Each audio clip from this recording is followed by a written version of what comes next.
GIS fundamentals देखते हैं और जो पीपीटी है डॉक्टर रोनाल्ड रिग्स द्वारा है। जीआईएस मतलब होता है ज्योग्राफिक इंफॉर्मेशन सिस्टम और इसके फंडामेंटल्स क्या है हम ये देखेंगे। सबसे पहली बात कि जीआईएस क्या है। अब इसका कोई एक बहुत पुख्ता आंसर नहीं है क्योंकि जीआईएस कई विधाओं का सम्मिलित योग है। सबसे पहले ज्योग्राफिक या जियोस्पेशल इंफॉर्मेशन। ज्योग्राफी जैसे हमने जो पढ़ी हुई है लोकेशन के बारे में, या फिर जो अर्थ के ऊपर जो चीज़ें हैं, एक परत जो है और उसके ऊपर पेड़ हो सकते हैं, लोकेशन हो सकती है, आप हो सकते हैं, वो सारी चीज़ें। और जियोस्पेशल यानी लोकेशन, लेट लॉन्ग प्रिसाइज आपकी पोजीशन। ज्योग्राफिक या जियोस्पेशल इंफॉर्मेशन ये आपकी जीआईएस में आती है, यानी कि आप कहाँ है, कब है, किधर है, ये सारी चीज़ जीआईएस में आती है। अब जीआईएस में ये जो एस है, ये एस क्या है? तो ऐसी सिस्टम्स भी हो सकता है। अगर सिस्टम्स कहें तो टेक्नोलॉजी हो गई। जीआईएस के पीछे क्या टेक्नोलॉजी है? साइंस क्या है? क्योंकि एक साइंस है ज्योग्राफिकल इंफॉर्मेशन सिस्टम, क्योंकि जब एक सॉफ्टवेयर बनाते हैं या कोई चीज़ ऐसी बनाते हैं जो ऑटोमेटेड होती है तो उसके पीछे कोई ना कोई साइंस होती है, यानी कुछ कंसेप्ट होते हैं, कोई थ्योरी होती है, कोई एल्गोरिथम होते हैं, कुछ ऐसी साइंटिफिक चीज़ें होती हैं जिनको प्रूव किया गया है और फिर वो एप्लीकेशन बेस में आते हैं। इसी तरीके से स्टडीज़ होती है, यानी कि आप क्यों कर रहे हैं। कोई भी चीज़ आप बैठे बैठे ईजाद कर दें और वो अगर किसी समाज के लिए उपयोगी ना हो तो उसको कोई भी नहीं देखने वाला है। तो यानी कि आपका जीआईएस एक सामाजिक तौर पे भी, सामाजिक परिवेश में भी कार्य करता है और यही इसकी इम्पॉर्टेंट बात है और यही सब जीआईएस में आता है। तो इसकी टेक्नोलॉजीज़ क्या है, ज्योग्राफिक इंफॉर्मेशन की टेक्नोलॉजीज़ क्या है? अगर आपसे बोले कि हाँ भाई जीआईएस में क्या क्या टेक्नोलॉजीज़ होती हैं तो आप बताएंगे ग्लोबल पोजीशनिंग सिस्टम, जीपीएस क्या है? एक ऑर्बिटिंग सैटेलाइट्स हैं, हमारे जो ग्लोब है उसके ऊपर बहुत सारे सैटेलाइट्स घूमते हैं जो हमको एक प्रिसाइज लोकेशन देते हैं। वैसे तो इसका जो टेक्नोलॉजी है वो अपने आप में कॉम्प्लिकेटेड है, इसमें बहुत सारे होते हैं, फिर आपकी पोजीशन होती है, फिर उसमें टाइम होता है, फिर टाइम जो एटॉमिक क्लॉक है उसके हिसाब से सारी डिस्टेंस नापे जाते हैं, तो वो सब चीज़ें हैं इसमें। फिर उसके बाद रिमोट सेंसिंग है। रिमोट सेंसिंग जैसे कि रिमोट और सेंसिंग का शब्द देखिए किस तरीके से, रिमोट यानी बहुत दूर से, सेंसिंग यानी सेंस करना। तो जैसे आप किसी सैटेलाइट से सेंस कर रहे हैं, किसी एयरक्राफ्ट से सेंस कर रहे हैं, और सेंस क्या कर रहे हैं आप? बेसिकली उस जगह की फोटोग्राफ खींच रहे हैं, फोटोग्राफी हो रही है, तो वो जो फोटोग्राफी हो रही है वो रिमोट सेंसिंग में आती है। तो इसमें देखिए मैप्स आ गए, इसमें एरियल फोटोग्राफ आ गए, यहाँ पर आप जीपीएस में आपको पॉइंट्स आ गए, लोकेशंस आ गए। और इसके बाद आता है यहाँ पर SY को मैं ले रहा हूँ, ज्योग्राफिक इंफॉर्मेशन सिस्टम्स, GISY। तो वो सॉफ्टवेयर सिस्टम जो डेटा को या इन दोनों चीज़ों को या और भी जो अलहदा डेटा है जो पॉसिबल है सॉफ्टवेयर में डाले जा सकते हैं या फिर जीआईएस में आते हैं, उनको इनपुट करा सके, स्टोर करा सके, उनमें मॉडिफिकेशन हो सके और उन्हें दिखा सके। किस तरीके से? उस तरीके से जब वो स्पेशली वेल लोकेटेड हो, यानी स्पेशल इन्फॉर्मेशन हो, लोकेशन बेस्ड इन्फॉर्मेशन हो। सबसे इंपॉर्टेंट चीज़ है, अभी देखिए आगे एक स्लाइड में मैं बहुत इंपॉर्टेंट चीज़ बताऊंगा आपको। तो सबसे पहले ये समझिए कि GPSRS जो है ये इनपुट होता है जीआईएस सिस्टम के लिए, और जीआईएस सिस्टम बेसिकली एक आपको एक प्रक्रिया है, एक तरीका है जिसमें आप स्टोर कर सकते हैं, मैनिपुलेट कर सकते हैं किसको? जीपीएस और रिमोट सेंसिंग डेटा को। तो जीआईएस में GI सिस्टम्स है, साइंस है, स्टडीज़ है। जैसे मैंने बताया SY for system, SC for science और ST फॉर स्टडीज़। तो GI अगर आप कोई बोल रहा है जीआईएस सिस्टम है, जीआईएस साइंस है, जीआईएस स्टडीज़ है, ये सारी की सारी बिल्कुल मिली जुली चीज़ें हैं। तो सिस्टम्स क्या है? वो टेक्नोलॉजी जिससे हम इमेज या डेटा को एक्वायर करते हैं और उन्हें मैनेज करते हैं, और उसमें जो स्पेशल इन्फॉर्मेशन है उसको मैनेज करते हैं। स्पेशल इन्फॉर्मेशन का मतलब ये होता है कि लोकेशंस, वो स्पेशल मतलब उसमें प्रिसाइज लोकेशन कोऑर्डिनेट्स हों। और साइंस क्या है? साइंस जो है अंडरलाइंग, जैसे मैंने बताया इश्यूज जो है, अंडरलाइंग जो कंसेप्ट है उसके पीछे, जो थ्योरी है, जो टेक्नोलॉजी है, वो सारी साइंस में आती है। और स्टडीज़ जैसे कि आपका कोई सोशल है, लीगल है, एथिकल है। अब इसका एक एक करके मैं आपको बताऊंगा कि क्या क्या काम आएगा इसमें, क्या क्या स्टडीज़ हो सकती हैं। अगर आप जीआईएस पढ़ते हैं, अगर आप ज्योग्राफिकल इंफॉर्मेशन साइंस में जाते हैं, तो आप क्या क्या बन सकते हैं, आपको क्या क्या पढ़ना पड़ेगा और कहाँ कहाँ आप ह्यूमन काइंड का फ़ायदा कर सकते हैं। तो देखिए मैं आपको ये बता रहा था कि एक पिछली साइड में कि मैं कुछ एक इंपॉर्टेंट चीज़ बताऊंगा। ये जीआईएस के बारे में भी हमने कुछ चीज़ें देखी। ज्योग्राफिक इंफॉर्मेशन सिस्टम में अगर हम इसका डेफिनेशन देखें, इसकी समरी देखें, इसकी थ्योरी देखें, तो सबसे इंपॉर्टेंट चीज़ आती है, देखिए 4 डेफिनेशन मैंने लिख रखे हैं। सबसे अच्छी इसकी डेफिनेशन जो है ISRI की है, लेकिन वो सारी चारों की कंबाइंड है, जो चारों में एक ही चीज़ कही गई है, बिल्कुल सेम चीज़ कही गई है। बट एक बहुत इंपॉर्टेंट चीज़ है जिसको मैं इनको पढ़ने से पहले, इनको बताने से पहले आपको ज़रूर पॉइंट आउट करना चाहूँगा, वो है spatial analysis, spatial data. Spatial, देखिए कहीं भी किसी भी एक डेफिनेशन में अगर स्पेशल नहीं मिलेगा, स्पेशियल स्पेशियल, देखिए spatial spatial spatial spatial spatial, जब लोकेशन की बात हो रही है, जब कोऑर्डिनेट की बात हो रही है, जब ज्योग्राफिक कोऑर्डिनेट की बात हो रही है, तब आप इसको GIS में रिलेट करेंगे, क्योंकि बगैर ऐसा डाटा जिसमें जियो स्पेशल या स्पेशल इंफॉर्मेशन नहीं है, उस डेटा को हैंडल करना हम GIS के परव्यू में नहीं लाते या उसको नहीं कहते। वैसे तो बहुत सारे डेटा होते हैं, लेकिन GIS स्पेसिफिकली बहुत सारे डेटा के अलावा स्पेशल डेटा में भी डील करता है। वो स्पेशल डेटा इसका बेसिक है, मतलब प्राइमरी की है इसकी। चलिए एक डेफिनेशन देख लेते हैं। The common ground between information processing and many fields using special analysis technique, Tom Linson ji ने दी थी ये। तो आप इन्होंने ये कहा कि देखिए एक इंफॉर्मेशन प्रोसेस करना है, बहुत सारी फील्ड्स है जहां पर आप इंफॉर्मेशन प्रोसेस कर रहे हैं और स्पेशल एनालिसिस की टेक्निक लगा रहे हैं, तो उन दोनों के कॉमन ग्राउंड को इन्होंने कहा कि GIS है, ठीक। और फिर बुरो ने कहा एक ऐसा टूल, एक पावरफुल, एक ऐसा सेट ऑफ टूल्स या फंक्शनैलिटी जो डेटा को कलेक्ट कर सकता है, स्टोर कर सकता है, रिट्रीव कर सकता है, ट्रांसफॉर्म कर सकता है, दिखा सकता है, डिस्प्ले कर सकता है। किसको? स्पेशल डेटा को। किसकी तरीके से? रियल वर्ल्ड के तरीके से, ठीक है। इसके बाद आता है आपका NCGIA द्वारा। तो इसमें इन्होंने कहा कि computerised database management system for the capture, storage, retrieve, analysis, display of special data. इन्होंने कहा, सीधी सी बात कह दी कि देखिए ज्योग्राफिक इंफॉर्मेशन सिस्टम एक डेटाबेस है जहां पर आप डेटा को शुरुआत से लाने से लेकर, दिखाने से लेकर उसको दोबारा रिट्रीव करने तक और उस पर बेस कुछ एनालिसिस करने तक, वो सारी की सारी आपकी GIS के आप उसकी डेफिनेशन बोल सकते हैं। इन्होंने स्पेसिफिकली कह दिया डेटाबेस मैनेजमेंट सिस्टम, जबकि GIS का बहुत एक बड़ा इंटीग्रल पार्ट है डेटाबेस मैनेजमेंट सिस्टम, लेकिन GIS में उसके अलावा भी बहुत सारी चीज़ आती है। फिर कोवेन ने कहा कि decision support system involving the integration of specially referenced data in a problem solving environment. इन्होंने ये कहा कि ऐसा डिसीजन सपोर्ट सिस्टम यानी कि आप कुछ डिसीजन निकाल सके, और क्या है आपके पास स्पेशली रेफरेंस डेटा है, प्रॉब्लम सॉल्व कर एनवायरनमेंट में आप कोई डिसीजन निकाल सके, उसको कोविन ने कहा 1988 में। तो ये कुछ डेफिनेशंस होगी ताकि आपको थोड़ा सा आइडिया लग गया कि हम जो आगे देखने जा रहे हैं, जो GIS के बारे में समझने जा रहे हैं, वो है क्या। उसमें टूल्स भी मिलेंगे, डेटाबेस भी मिलेगा, डिसीजन सपोर्ट सिस्टम भी मिलेगा और आपको स्पेशल एनालिसिस टेक्निक्स भी मिलेगी। तो इन चारों को घोल दीजिए और इसका रस निकाल दीजिए और आपको GIS की डेफिनेशन मिल जाएगी। तो GIS का एक इंट्यूटिव डिस्क्रिप्शन है, जो सहज डिस्क्रिप्शन है। अगर कोई बहुत नॉर्मली समझना चाहेगा तो आप ये है कि आपके एक मैप है, उसके पीछे डेटाबेस है, जो रियल वर्ल्ड है वो उसका रिप्रेजेंटेशन है, और जैसा रियल वर्ल्ड दिखता है नेचुरल एनवायरनमेंट वो चीज़ है। तो ये सारी चीज़ें आप अगर आप बोलेंगे तो भी ये GIS के अंतर्गत ही आएगी, GIS ही होगा ये। अब इन सब का क्या है कि आप इन पे क्वेरी कर सकते हैं, सवाल पूछ सकते हैं इनसे, इस पे कुछ डिसीजन मेकिंग कर सकते हैं, इन सब की कुछ एनालिसिस कर सकते हैं। यानी कि एनालिसिस कैसे, अगर आपके पास सॉइल की इन्फॉर्मेशन है, जो नेशनल वेटलैंड इन्वेंटरी है, लैंड यूज है, डिजिटल एलिवेशन मॉडल्स है, DEM है, या फिर आप कहें कि डिजिटल लाइन ग्राफ है, डिजिटल रेस्टर ग्राफिक्स है, बाउंड्री हो, रोड हो, रेल हो, रिजर्वेशन हो, रिफ्यूज हो, चलिए पार्क्स हो, ये सारी की सारी चीज़ें जो है आपके GIS में आती हैं। ये तो बहुत कम चीज़ें लिखी हैं, इसकी फील्ड्स और यहाँ इसका यूसेज अथाह है, अथाह। तो एक चीज़ और देखनी पड़ेगी कि GIS क्या है। अब किसी ने तो DBS में बेसिक कह दिया था उसको, तो DBMS क्यों नहीं है GIS? ऑटोमेटिक मैपिंग क्यों नहीं है GIS?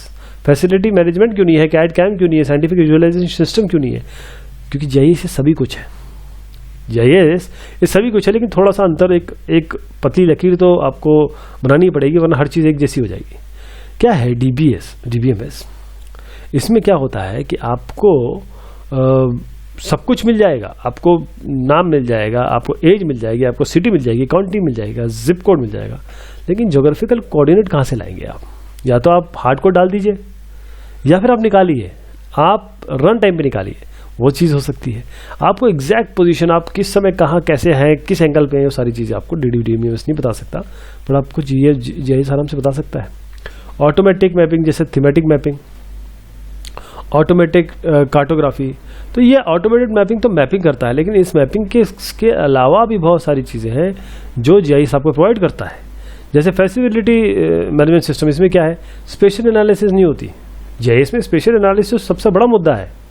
कैड कैम, अब कैड कैम में अब जिनको ऑटोडेस्क के बारे में पता होगा वो ये जानते हैं कि कैड कैम उसमें बिल्कुल निखर के आ गया है। मतलब अब उसमें कैड कैम में, ऑटोडेस्क वाले इसमें आप इतनी सारी चीज़ें हैं, स्पेशल एनालिसिस टूल्स भी है, ये सारी जो चीज़ दिख रहे हैं वो उसमें आ गई है। लेकिन फिर भी हम थोड़ा सा एक अंतर कर लेते हैं, क्योंकि स्पेसिफिकली वो जो सॉफ्टवेयर है या वो जो एक एप्लीकेशन है वो 3D ग्राफिक क्रिएशन के लिए है, इंजीनियरिंग डिज़ाइन के लिए है, डिस्प्ले सिस्टम्स के लिए, वो स्पेसिफिक इसके लिए नहीं है ना। लेकिन क्योंकि यहाँ पर देखिए GIS है जो 3D स्फीयर आपको ये मिल तो रहा है, बट बहुत सारी चीज़ें हैं जो एक बहुत, मैंने कहा ना, एक महीन लकीर है जो इन्हें अलग करती है। और अगर विजुअलाइजेशन की बात करें तो डेटाबेस नहीं है पीछे, 2 डायमेंशनल स्पेशल एनालिसिस टूल्स नहीं है, इसलिए ये इससे अलग है। अब GIS क्यों पढ़ना चाहिए, GIS क्यों हम बता रहे हैं, GIS क्यों आपको सीखना चाहिए, GIS आप क्यों देख रहे हैं, वो इसलिए कि जितने भी गवर्नमेंट के काम हैं, मैक्सिमम यहाँ पर तो 80% लिख दिया गया है, जितने भी काम है वो सारे के सारे ज्योग्राफिकल बेस्ड होते हैं। आप कोई भी, आप अभी मन में सोचिए कि आपको सीवर डालना है ना, आपको कोई ट्रांसपोर्टेशन करना है, कहीं पे कोई डिसीज़ फैल गई है, आप कोई भी चीज़ बगैर ज्योग्राफी के सोच नहीं सकते, वो आएगी है ना। स्टेट गवर्नमेंट देख लीजिए, लोकल गवर्नमेंट देख लीजिए, कोई भी ग्लोबल गवर्नमेंट देख लीजिए, ग्लोबल जो आपस में जो कोऑर्डिनेशन है, सब जगह ये चीज़ आएगी। चाहे बिजनेस की बात करें, मिलिट्री डिफेंस की बात करें, साइंटिफिक रिसर्च की बात करें आप, चाहे सोशियोलॉजी, जैसे मैंने अभी आपको कहा कि भाई कहीं पे कोई प्लेग फैल गया, कहीं पे कोई डिसीज़ फैल गई, और उस ज्योग्राफी को अलग करने के लिए भी, इसका एग्जांपल भी मैं आगे दिखाऊंगा आपको। पॉलिटिकल साइंस में क्या यूज़ आ रहा है, कहाँ पर कौन लोग रहते हैं, कहाँ पर कितने हमें वोट मिलेंगे, ये भी सब इससे डिसाइड हो रहा है, सब GIS से डिसाइड हो रहा है। तो ये इंपॉर्टेंट चीज़ है। अब जो जितने भी आपके लोग हैं जो GIS को पढ़ते हैं, GIS में आगे बढ़ते हैं, वो लोकल गवर्नमेंट में जा सकते हैं, रियल एस्टेट मार्केटिंग में जा सकते हैं, पब्लिक सेफ्टी डिफेंस में जा सकते हैं, वो नेचुरल रिसोर्स एक्सप्लोरेशन में जा सकते हैं, ट्रांसपोर्टेशन में इसका उपयोग है, पब्लिक हेल्थ एंड एपिडेमियोलॉजी में है, जियो स्पेशल इंडस्ट्री में है, इन सारी जगह उनका उपयोग हो सकता है आप अगर इसको सीखेंगे तो। और जो अप्लाइड GIS के बारे में बात कर रहा था, वहाँ तो मैंने 2-4 चीज़ें पढ़ी होंगी। यहाँ पर देखिए कितनी सारी चीज़ है, इसको पढ़ूंगा मैं पूरी को ही तो पूरी वीडियो खत्म हो जाएगा, और इनको समझाने बैठूंगा तो। क्यों? क्योंकि ये हर जगह विद्यमान है, चाहे अर्बन प्लानिंग की बात करें, चाहे एनवायरमेंटल साइंस के बारे में बात करें, चाहे पॉलिटिकल साइंस की बात करें, सिविल इंजीनियरिंग या कोई भी इंजीनियरिंग की बात करें, इवन अगर आप कोई एक कंपनी सेटअप करना चाहते हैं और उसके अंदर कैसा क्या होगा वो भी आप GIS से कर सकते हैं। अब बिजनेस है, एजुकेशन एडमिनिस्ट्रेशन है, अब रियल एस्टेट है, हेल्थ केयर है, सब चीज़ों में आपका GIS आता है, और इन्हें हम अप्लाइड GIS कहते हैं। तो अब है कि हम GIS में देखेंगे GIS का काम क्या है, GIS को कोई एप्लीकेशन तो वो कर क्या सकता है, मैनेज कर सकता है, एनालाइज कर सकता है, कम्युनिकेट कर सकता है। कैसे? सबसे पहले तो ये आपको ऑटोमेशन देता है। ऑटोमेशन मतलब सब चीज़ें ऑटोमेटिक हो रही हैं। आप एक मैप लीजिए, इनपुट करिए, खटाखट वो किसी लाइट लॉन्ग पे जाके बैठ जाएगा। आप वहाँ से एरिया निकालिए, डिस्टेंस निकालिए, स्लोप निकालिए, एस्पेक्ट निकालिए, व्यूशन निकालिए, रूट को प्लान करिए, व्हीकल ट्रैफिक कहाँ पर जा रहा है, ट्रैफिक मैनेजमेंट करिए, सारी चीज़ रन टाइम पे कर सकते हैं आप। ठीक, अब जो इतनी सारी चीज़ें उन सबको मिला दीजिए। एक एरियल फोटोग्राफी अलग होती है, एक सैटेलाइट इमेज अलग होती है, और एक आप हाथ से फोटो खींचे वो अलग होती है। आप सबको एक साथ मिला सकते हैं। अभी इसका भी एग्जांपल आएगा आगे। सारे जो मैप्स है ना, उन सबको एक, क्योंकि सब अलग अलग कॉम्प्लेक्स स्पेशल पैटर्न्स होते हैं उसमें, उसको हम एक साथ देख सकते हैं। स्पेशल क्वेरीज डाल सकते हैं, जैसे आप किस समय कितने बजे इधर से उधर पहुंच जाएंगे, है ना। एक छोटी सी बात बता रहा हूँ आपको, ये स्पेशल क्वेरीज है जहाँ पर डिस्टेंस इन्वॉल्व है, आपकी प्रिसाइज लोकेशन इन्वॉल्व है। मॉडलिंग कर सकते हैं आप, जैसे अभी जो मैंने आपको बताया वो सारी चीज़ें यहाँ पर आ सकती है, चाहे डिजास्टर प्लानिंग हो, चाहे यूटिलिटी डिज़ाइन हो। तो ये काम है GIS एप्लीकेशंस का। तो एक्चुअली GIS का जो सिस्टम आर्किटेक्चर है, उसके कंपोनेंट ये है कि आपके पास एक ज्योग्राफिक डेटाबेस है, रास्टर डेटा है, इसमें डेटा इनपुट यहाँ से कर सकते हैं और इसमें क्वेरी डाल सकते हैं। और ये सपोर्टिंग कहाँ से लेता है, आपको डिस्प्ले और रिपोर्टिंग। आप डिस्प्ले तो देख लीजिए, आपको जो चीज़ आती है उसको मैनिपुलेट करके उसको रिपोर्ट निकाल लीजिए, वो रिपोर्ट आप आगे भेज दीजिए डिसीजन मेकिंग के लिए। क्योंकि हर आदमी, अब कोई मीटिंग चल रही है उसमें हर आदमी सिस्टम पे बैठ के तो कोई डिसीजन नहीं ले सकता, उसको रिपोर्ट चाहिए, उसके पास मैप चाहिए, उसको कुछ देखने के लिए चाहिए ताकि वो डिसीजन ले सके। और अगर आपको लगता है कि ये चीज़ ठीक नहीं है या कि उसको चेंज करना चाहिए तो आप ट्रांसफॉर्मेशन कर लीजिए, उसमें जो एनालिसिस है वो निकाल लीजिए। तो नॉलेज बेस जो है GIS का, उसके लिए कंप्यूटर साइंस, ज्योग्राफी, ये सारी चीज़ें आपको आनी चाहिए। अगर कंप्यूटर साइंस के मास्टर नहीं है, आप ज्योग्राफी के मास्टर नहीं है, तो कोई दिक्कत नहीं है, GIS बहुत आसान है, आराम से इसको कर सकते हैं आप। और एप्लीकेशन एरिया में अगर दोबारा इन सबको बताना चाहूँगा कि ये मैं कुछ का नाम लूँगा तो कुछ के साथ ज़्यादती हो जाएगी। बहुत सारे एप्लीकेशन एरिया है, जहाँ जहाँ आपको ज्योग्राफी या ज्योग्राफिक लोकेशन के बारे में बात चलेगी, वहाँ आपका GIS का उपयोग होगा। तो डेटा मॉडल देखते हैं GIS का। अब GIS का जो डेटा मॉडल, उसका पर्पज़ क्या है? उसका पर्पज़ ये है कि आप जो ज्योग्राफिक फीचर्स है वर्ल्ड के या किसी एक एरिया के, उनको आप मैप या किसी और फॉर्म में रख के डेटाबेस में रखिए और उसके बाद किसी न किसी प्रॉब्लम के लिए, किसी प्रॉब्लम सॉल्विंग के लिए उसका उपयोग करिए, उसका मैनिपुलेशन करिए। अब देखिए, ये रियल वर्ल्ड है। ये रियल वर्ल्ड आपको कैसे दिख रहा है? कोई बड़ा सा मैप आपको दिख रहा है, ये तो आप, इससे क्या मिलेगा आपको? कुछ भी नहीं। लेकिन अगर आप ये जो रियल वर्ल्ड है इसको इससे मैप कराएं और यहाँ पर ये मैप लेके आए, देखिए ये एब्स्ट्रैक्ट रिप्रेजेंटेशन है। आपको ये तो समझ में आ रहा है क्या चीज़ें हैं और ये भी समझ में आ रहा है क्या क्या चीज़ें हैं यहाँ पर। देखिए ये जो ब्लॉक बने हुए हैं, तो आपको एक मैप से इस पूरे रीजन का, हो सकता है हज़ारों किलोमीटर फैला हो ये, उसमें आप बैठे बैठे इतने आसान से कर सकते हैं, चाहे वो वाटर टेबल हो, चाहे वो आपका सॉलिड वेस्ट हो, जितनी सारी चीज़ यहाँ पर दी गई सब आप बैठे बैठे आप इस पर डिसीजन मेकिंग कर सकते हैं। देखो एक एरिया, उसमें आप कितनी सारी लेयर्स, हाइड्रोलॉजी, टोपोग्राफी, एक हाइड्रोलॉजी का अलग आदमी, एक टोपोग्राफी का अलग आदमी, एक लैंड यूज अलग बना रहा है, एक यूटिलिटीज अलग बना रहा है, कोई डिस्ट्रिक्ट वाला अलग काम कर रहा है, पार्सल्स वाला अलग काम कर रहा है। कोई भी लेयर इसके ऊपर लगा दीजिए बस, और आराम से रिजल्ट निकालिए। ये जो सारी जो है आपकी, इन्हें हम लेयर्स कहते हैं।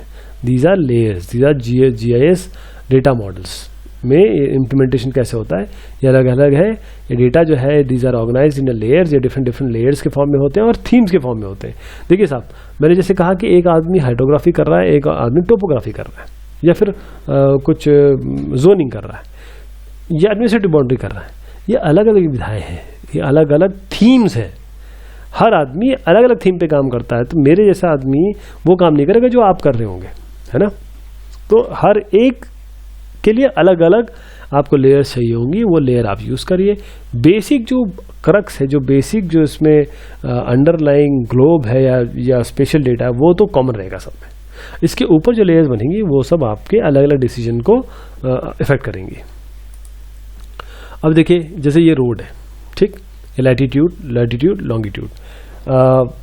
लैटिट्यूड अगर आप ग्लोब को देखें तो उसमें जो लाइनें होती हैं जो लेटी हुई हैं, उनको आप लैटिट्यूड मान सकते हैं, और जो खड़ी लाइन है वो लॉन्गिट्यूड है। ये रोड है, हाइड्रोलॉजी है, और आपका देखिए रोड और हाइड्रोलॉजी, टोपोग्राफी। रोड से आप क्या क्या कर सकते हैं, है ना। एक आपके पास 3 लेयर, रोड, हाइड्रोलॉजी, टोपोग्राफी। इनके इस लेयर्स में आपके स्पेशल डेटा भी है और एट्रीब्यूट डेटा भी है। स्पेशल डेटा वो होता है जिसमें ज्योग्राफिक कोऑर्डिनेट्स या लोकेशंस होती हैं। एट्रीब्यूट जो ने सपोर्ट करती हैं। इसके अलावा आपके पास 2 टाइप के लेयर्स हो सकती हैं, वेक्टर और रास्टर। वेक्टर और रास्टर के भी बारे में बात करेंगे। वेक्टर क्योंकि पॉइंट और लाइन पॉलीगन से बनता है, इसमें XY कोऑर्डिनेट के हिसाब से होता है, स्क्रीन कोऑर्डिनेट के हिसाब से। और जहाँ तक रास्टर की बात आती है, इसमें पिक्सेल्स होते हैं, इसमें भी स्क्रीन कोऑर्डिनेट होते हैं, लेकिन इनको हमको बदलना पड़ता है, जिसको हम जियो रेफरेंसिंग कहते हैं। इसको बदलना पड़ता है इस फॉर्मेट में कि जैसे ही हम लेयर को किसी ग्लोब पे रखें, वो सीधा उधर ही जाके लग जाए जहाँ पर वो एक्चुअल बिलोंग करती है। इसके अलावा जो ज्योग्राफिक डेटा होते हैं उसकी 4 प्रॉपर्टीज होती हैं अलग अलग। कैसी? प्रोजेक्शन, स्केल, एक्यूरेसी और रेजोल्यूशन। तो स्पेशल डेटा जैसे मैंने बताया आप कहाँ है, इसमें लोकेशन स्पेसिफाई होती है। ये अगर आप किसी भी डेटाबेस में जाएं, जैसे ArcGIS की बात करें तो जियो डेटाबेस में स्टोर होता है। और अगर एट्रीब्यूट की बात करें तो इस स्पेशल डेटा की जितनी भी सपोर्टिंग होगी, जैसे व्हाट, हाउ, व्हेन, ये टेबल में स्टोर होता है। वो सारी डिस्क्रिप्टिव डेटा होती है स्पेशल डेटा की, या और कोई डेटा जो है उसका एट्रीब्यूट डेटा, उसका डिस्क्रिप्शन होता है। तो अब रास्टर और वेक्टर मॉडल देख लेते हैं। रास्टर मॉडल बहुत इंपॉर्टेंट चीज़ है। रास्टर मॉडल में क्या होता है कि आपकी जो इमेज है ना, वो आपके अलग रो और कॉलम में डिवाइड होती है, और हर एक इक्वल रो और कॉलम होते हैं, मतलब जो साइज होता है वो स्क्वायर होता है, और उसके अंदर आपके पिक्सल वैल्यूज होती हैं। पिक्सल वैल्यूज होती है जैसे अगर आपने कैमरा खोला तो जो भी लाइट आ रही है वो उसने कैप्चर कर लिया, तो वही वैल्यू डिजिटल नंबर्स कहते हैं, वही आपकी आ जाती है, उसे हम पिक्चर एलिमेंट्स कहते हैं बेसिकली। और वेक्टर में क्या होता है, पॉइंट लाइन पॉलीगन्स होते हैं, ये ज्योमेट्री है, ज्योमेट्रिक मॉडल है ये। इसमें क्या होता है, जैसे कोई भी वर्ल्ड की कोई भी चीज़ सोच लीजिए, आप आंख बंद करिए, सोचिए कोई भी, वो पॉइंट लाइन या पॉलीगन में आराम से प्रेजेंट हो सकती है, ठीक। इसीलिए हम वेक्टर मॉडल यूज़ करते हैं। तो देखिए ये जैसे आपका रियल वर्ल्ड है, इसको अगर पिक्सल फॉर्म में अगर रखें तो यूँ रो और कॉलम फॉर्म में रखेंगे, यहाँ पर आपकी जो DN वैल्यू डिजिटल नंबर्स आते हैं। और अगर वेक्टर रिप्रेजेंटेशन करेंगे तो क्या करेंगे, इसको पॉइंट में रिप्रेजेंट कर देंगे। ये लकीरें जो दिख रही हैं इनको लाइन में कर दीजिएगा, और जो बड़ी बड़ी जगह दिख रही है उनको पॉलीगन में कर देंगे। तो अब प्रोजेक्शन, स्केल, एक्यूरेसी, रेजोल्यूशन भी देख लेते हैं। प्रोजेक्शन क्या है, प्रोजेक्शन ये है कि 3D सरफेस को 2D में आपको करना है, बस उसी को प्रोजेक्शन कहते हैं। इसमें बहुत सारी चीज़ें डिस्टॉर्ट हो जाती हैं, जैसे एरिया, लेंथ और डायरेक्शन, डिस्टेंस, लेकिन वो सब चीज़ें आपको डिपेंड करता है कि आपको किस को सेव करना है, तो आप उसको उसके तरीके से यूज़ करते हैं। स्केल क्या होता है, स्केल जैसे आप देखिए, आप मैप बना रहे हैं, मैप तो एक पन्ने में होता है, लेकिन वो जगह तो बहुत बड़ी है, तो उसके बीच में जो रेशियो है उस पन्ने पे और जो एक्चुअल जगह है उसका जो रेशियो है उसे हम स्केल कहते हैं। एक्यूरेसी जैसे पोजिशनल, कंसिस्टेंसी, कंप्लीटनेस, ये भी एक इंपॉर्टेंट चीज़ है। अगर ये डेटा की एक्यूरेसी पता ना हो तो डेटा के बारे में कुछ नहीं कहा जा सकता, है ना। तो कोई भी डेटा जब आता है तो उसकी एक्यूरेसी साथ में दी जाती है, ताकि आप पता लगे कि आप अगर कोई एनालिसिस करना चाह रहे हैं तो उसमें कितनी प्लस माइनस एरर होगी। रेजोल्यूशन क्या होता है, रेजोल्यूशन ये होता है कि जो स्मॉलेस्ट फीचर, मतलब मिनिमम लेवल तक। अब जैसे आप बोल रहे हैं कि भाई मुझे किलोग्राम गिनना है, मतलब वेट गिनना है, किलोग्राम भी हो सकता है, ग्राम भी हो सकता है, मिलीग्राम भी हो सकता है। तो जो जिस लेवल तक नीचे तक चलेगा, जिसके नीचे नहीं आप जा सकते, उसे हम रेजोल्यूशन कहते हैं। जितना अच्छा स्पेसिफिकेशन होगा उतना अच्छा कॉस्ट होगा। चलिए अब एग्जांपल देखते हैं। ये आपके पास देखिए एक लेयर है, स्ट्रीट लेयर्स है, ये लाइन की है। यहाँ पर देखिए आपके पास जो लैंड पार्सल, लैंड एरियाज है ना, ये पॉलीगन में है, और ये आपके पास आपकी रास्टर इमेज है। ये वेक्टर लेयर है लाइन वाली, ये वेक्टर लेयर पॉलीगन वाली, ये आपके पास रास्टर लेयर है इमेज वाली, जिसे हम डिजिटल ऑर्थोफोटोग्राफ लेयर कहते हैं।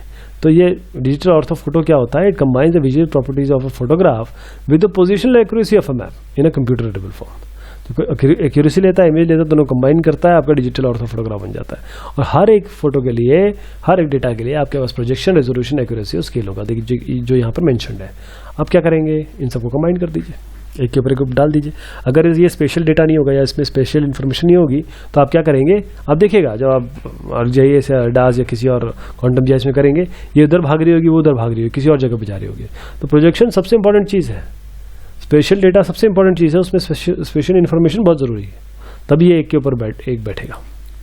अब GIS की सॉफ्टवेयर पैकेजेस क्या है, देखिए मैंने कुछ तो नाम लिखे हुए हैं, SVMF इन्फो है, इंटरग्राफ है, बेंटली, ऑटोडेस्क, ये सब कंपनियां बनाती हैं। और लेकिन इसके अलावा ये तो प्रोप्राइटरी है, इसके अलावा बहुत सारे आपके ओपन सोर्स अवेलेबल है। अब चाहे आप स्मॉल वेक्टर के लिए आप बात करें, रास्टर के लिए बात करें, ये सारे अवेलेबल हैं। अब जैसे आप ग्रास है, इदरिसी, ये सब फ्री है, ओपन है। और जहाँ तक हम इनकी बात करते हैं, ER मैपर या डास, ये सब प्रोप्राइटरी है, लेकिन ये सब बहुत बड़े बड़े प्लेयर हैं। इनमें वो सारी चीज़ें आपको मिल जाएगी, बैठे बैठे सारी फंक्शनलिटी मिल जाएगी आपको। तो जो आपको यूज़ करना है उस हिसाब से कर सकते हैं। जैसे अगर आप हाइपरस्पेक्ट्रल में इंटरेस्टेड है, आप NV पे जा सकते हैं, है ना। और बहुत बेसिक आपको काम करना है तो क्वांटम GIS पे जा सकते हैं, सबसे सिंपल, सबसे बढ़िया, सबसे बेहतरीन। अब एसरी जो है, इसके लिए के बारे में मैं इसलिए बताना चाह रहा हूँ क्योंकि आप स्कूल कॉलेजेस में, जब भी कॉलेज यूनिवर्सिटी में इसको पढ़ेंगे GIS को, तो आपको ArcGIS सॉफ्टवेयर पे ही सिखाया जाएगा। तो ये क्या है कि इतना स्ट्रॉन्ग सॉफ्टवेयर, इतना बेहतरीन सॉफ्टवेयर है तो प्रॉपर्टी खरीदना पड़ता है, लेकिन इतना बेहतरीन सॉफ्टवेयर है कि आपको सब चीज़ें मिल जाएगी इसमें। बेसिकली इसको मैं जनक मान सकता हूँ। तो ये सारी चीज़ें आप देखिए, क्लाइंट प्रोडक्ट में इतनी सारी चीज़ें हैं। अगर आप सर्वर में कहें तो ArcGIS सर्वर्स है, ArcGIS ऑनलाइन सर्विसेज है, ये सारी चीज़ें अवेलेबल है। अगर आपको और पढ़ना हो तो इसको स्टॉप करके देख सकते हैं आप। अब देखिए जो फ्यूचर है वो, बल्कि फ्यूचर क्या है, ये तो आज अवेलेबल है। गूगल मैप्स देख लीजिए, है ना। आप चाहे बिंग मैप देख लीजिए और जो चीज़ें एप्लीकेशंस बनाई गई हैं इस पे, तो आपके पास ब्राउजर्स है, एप्लीकेशंस हैं और वो वेब पे है, और ये वेब सर्वर के थ्रू किसी भी एरिया में, आप यहाँ पर बैठे हो दिल्ली में या डरबर में या डालास में, आप कहीं से भी हैंडल कर सकते हैं इसको। जो सर्विसेज हैं आप .NET, SOAP, XML, जावा API यूज़ कर सकते हैं। तो ये आपका फ्यूचर है JS का, जो आज हम यूज़ कर रहे हैं। अब इसको वेब को भूल जाइए, अब आप क्लाउड की बात करिए, अब क्लाउड प्रोसेसिंग चल रही है। तो बहुत शुक्रिया, बहुत मेहरबानी। होपफुली आपको थोड़ा बहुत आइडिया लग गया होगा कि JS क्या होता है।